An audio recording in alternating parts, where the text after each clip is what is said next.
The Owl House has a good, solid foundation. In the first episode, we are introduced to the naive optimist Luce, we're introduced to her mentor, Eda, and we're introduced to this crazy, dark, imaginative world of the Boiling Isles. This is efficient storytelling that invests us in the world of the Owl House. But at this point, the show still has quite a bit of growth to do.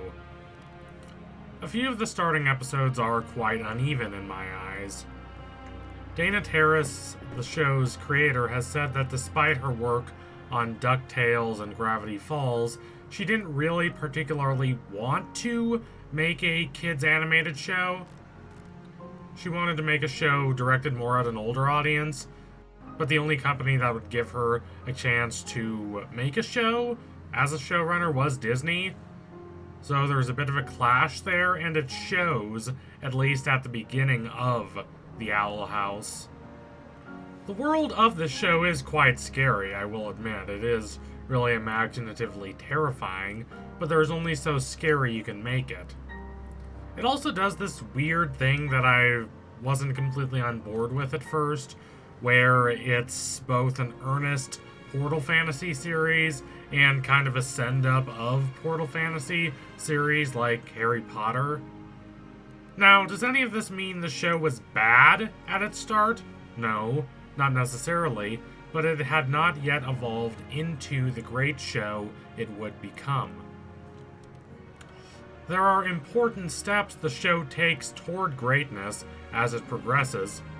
The relationship between Amity and Luce is very well defined. It's very heartfelt and beautifully told. The character of Amity herself also works very well because of all the pressure her parents and her society at large put on her. She's terrified and lonely, but she acts so superior and arrogant to mask that loneliness. Thankfully, as the series progresses, this emotional wall she's put up to stop people from really looking at her and seeing her real emotions, that just crumbles, falls down. She allows herself to be more open than before, and it pays dividends. She becomes very close with Luce. Luce is eternally optimistic, and even though that optimism might strike Amity as kind of cheesy, a lot of it rubs off on her. Amity starts to become more confident. Amity starts to become more self-aware and self-possessed. She starts to care about her own desires instead of just doing whatever her parents want her to do.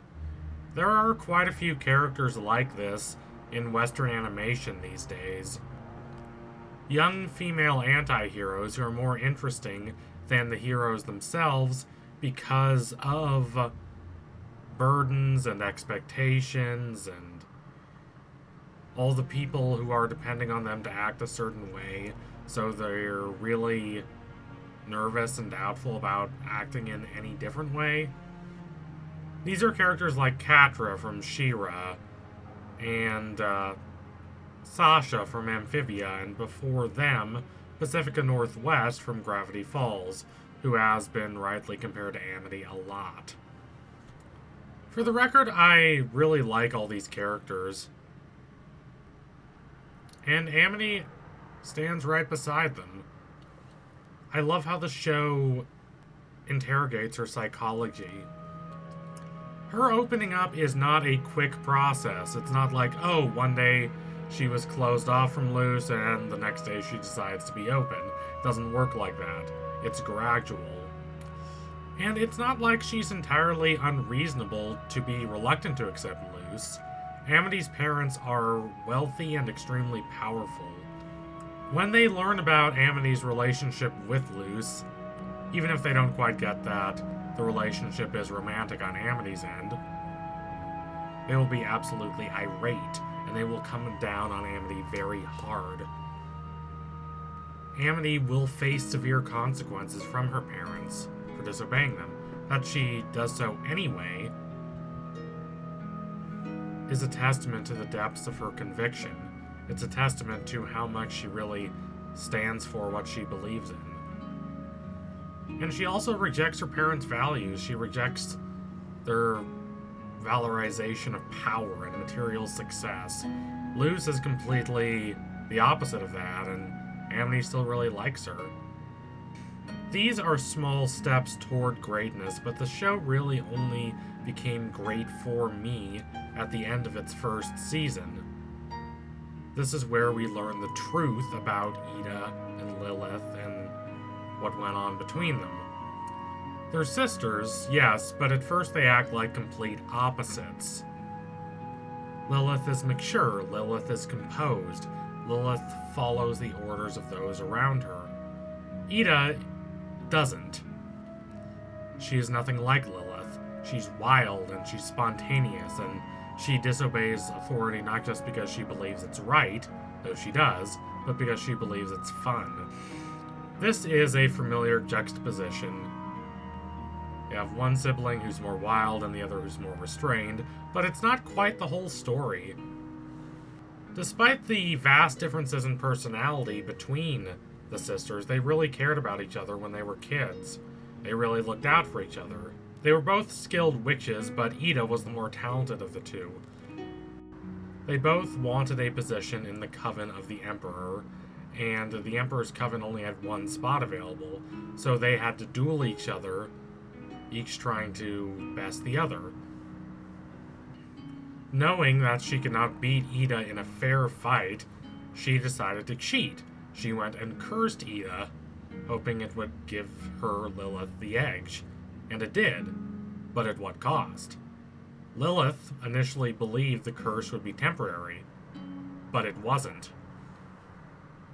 Later, Lilith believes the Emperor will heal Eda if Lilith fulfills his orders and brings Eda to the Coven. She thinks it's a fair deal, but the Emperor does not keep his word. The Emperor, despite being voiced by the inimitable Matthew Rhys, one of the protagonists of my favorite show of all time, The Americans. Watch it if you haven't, it's really good. It's really dark, but it's one of the most poignant shows I've ever seen. If you have time and you're not afraid of something existentially dark, I really recommend it. But even though I like him as an actor, the character he plays in the show is far from trustworthy. When he betrays Lilith, Lilith is not going to stand for it, so she betrays the Emperor and goes off to try to help her sister, to try and put back right what went wrong, to try and make up for her past mistakes. At the end of the season, she sacrifices her own strength in order to help heal her sister. Now, it's a good idea for ending the season. In concept, it's good, but it's great in execution. They focus on the how. This whole scenario does not come out of nowhere. If the revelations in the backstory were completely the opposite of everything we've known about these characters so far, it would feel a little contrived. But they lay the seeds for this early on. They demonstrate that the sisters do not really hate each other.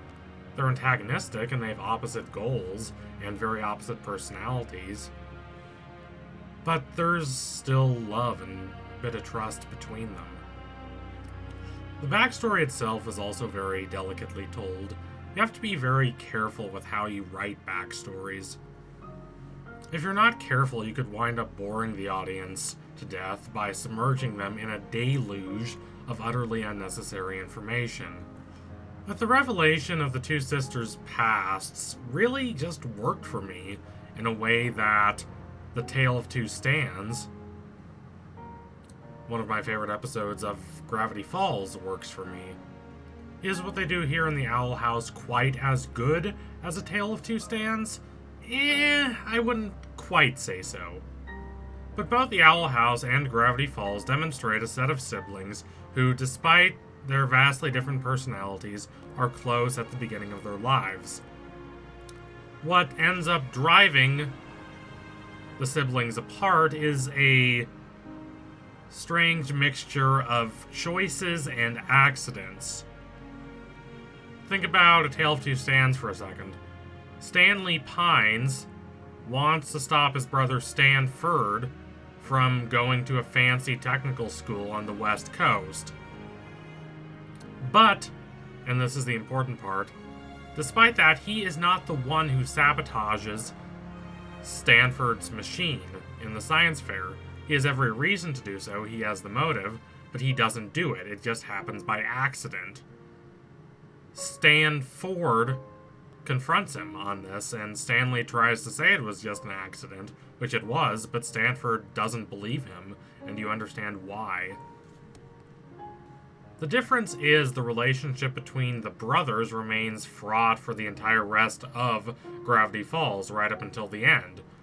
Whereas in the Owl House, the Clawthorne sisters are able to come to some sort of reconciliation.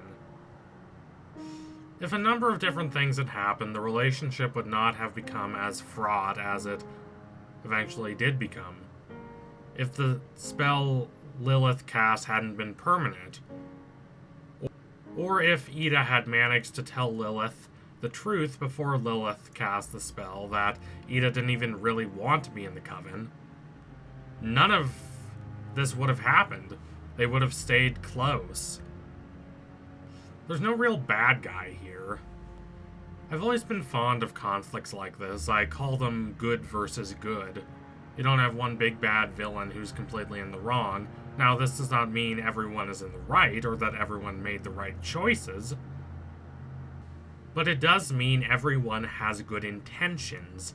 And it's a combination of poor choices or circumstances that are completely out of the character's control that ends up creating the rift that grows between them.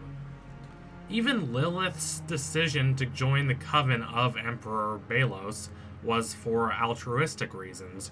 She didn't join for power or for influence or for prestige. She joined because she really did believe that she could make the world a better place there. Of course, her method of doing so was misguided, and she's misguided in a lot of things throughout the series. But Eda recognizes that her heart is in the right place. She's not cruel. She's not evil. Not innately so. She wants to be a good sister to Eda, but she's just made poor decisions for reasons that made sense to her at the time. I find the fraught relationship between the sisters here infinitely more compelling than whatever maniacal schemes the Emperor is currently planning. It's the kind of relationship we need more of. It's not entirely happy, but it's not antagonistic either. Not entirely so. The reconciliation at the end of Season 1 of The Owl House really impressed me. It was handled with a lot of grace and maturity, and as such, it kind of elevated The Owl House in my mind.